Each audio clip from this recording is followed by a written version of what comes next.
Hi there, this is John Wilkinson again from History Made Easier. In this presentation, I aim to set out to show you how timelines can be useful in helping you see the picture as a whole, set things in context, and help with your revision. Now, it's a difficult presentation for me to present and for you to follow. A classroom would be much easier, but I think it's worth making an effort. But you'll probably need to watch this a few times, pausing to look at my examples and to think about what I'm saying. Anyway, here goes. What I do on this slide and the next one is using a timeline of the peacekeeping work of the League of Nations, show you the bare bones of the whole timeline, even though it may appear tiny on your screen. You can have timelines with just the bare bones, yet if you include it in your revision close to the exam, it can still help with questions.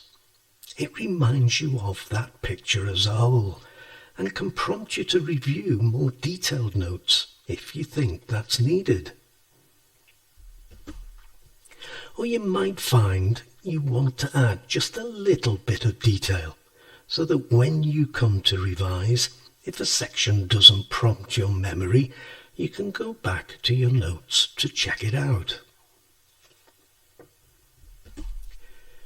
And very briefly, here's some past C questions and a very brief comment on how a timeline can help you. I know they're there on your screen, but I'll read them out. How far was Mussolini responsible for the destruction of the authority of the League of Nations? Explain your answer. Always explain your answer. You can see on the timeline, if you go back to it, when Mussolini came to power in 1922, and how only 1 year later he fabricated the Corfu crisis, as well as, of course, the Abyssinian crisis in 1935. Now the next question. The main reason for the League of Nations failing to preserve world peace was that not all great powers were members. How far do you agree with this statement? Explain your answer. Well, you can see from the timeline when powers joined and when they left. And the timeline also shows that America never joined. And on the timeline, you have the crises that the League was obliged to deal with. And the last question. It was the Great Depression that brought about the failure of the League. How far do you agree with this statement? Explain your answer. Again, you can place the crises the League was obliged to deal with in the context of the Great Depression, and noting that the League wasn't that successful before the Depression. Next, using some of my notes on the causes of World War II, and specifically whether we should consider it as Hitler's war, I set out to show you how you could include more detail in your timeline. I give you a sense of the whole timeline on the left, an example of my detailed notes on the right. Now, what I include could be part of a notes framework that have specific issues and so specific questions in mind. It's only a matter of copy and paste. I'll show you what I mean shortly. But this detailed timeline gives the narrative and raises the significance, but in a chronological framework. And here's a more specific timeline focused on Hitler's diplomacy. Again, I give you just an example of what could be in it.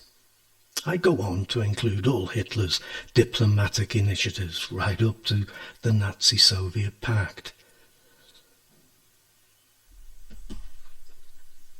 Again, some past questions to see how timelines can be useful for you. I begin with a question A. What measures did Hitler take by 1936 to prepare Germany for war? Another question A.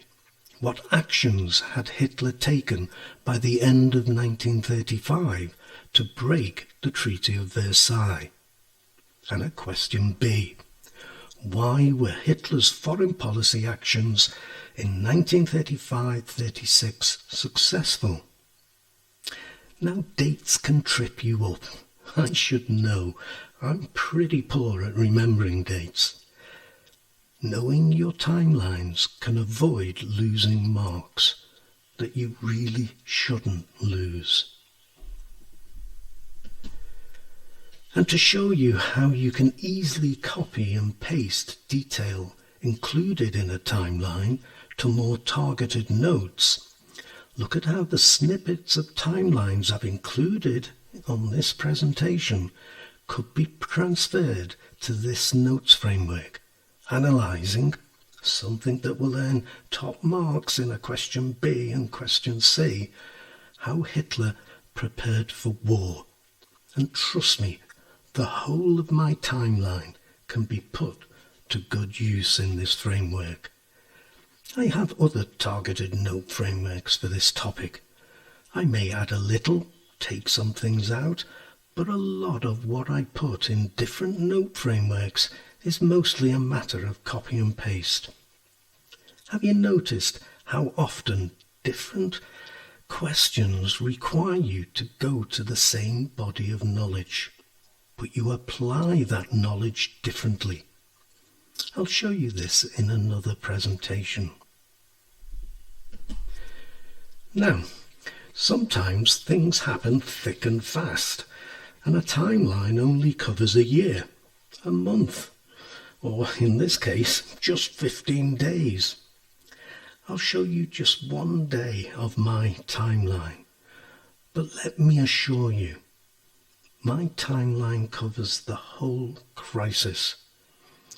I often refer to it. And one last time, I'll try to show you the value of a timeline by looking at past questions.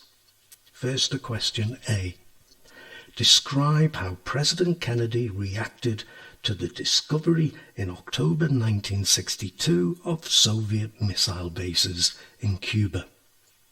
Well, select 4 good examples from your timeline and collect 4 marks.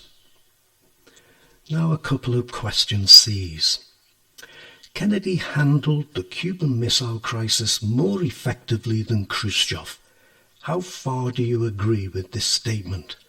Explain your answer. And the USA gained more than the USSR from the Cuban Missile Crisis. How far do you agree with this statement? Explain your answer. The detail you might put in your timeline can help with this type of question. Just go back and look at my example from October the 27th.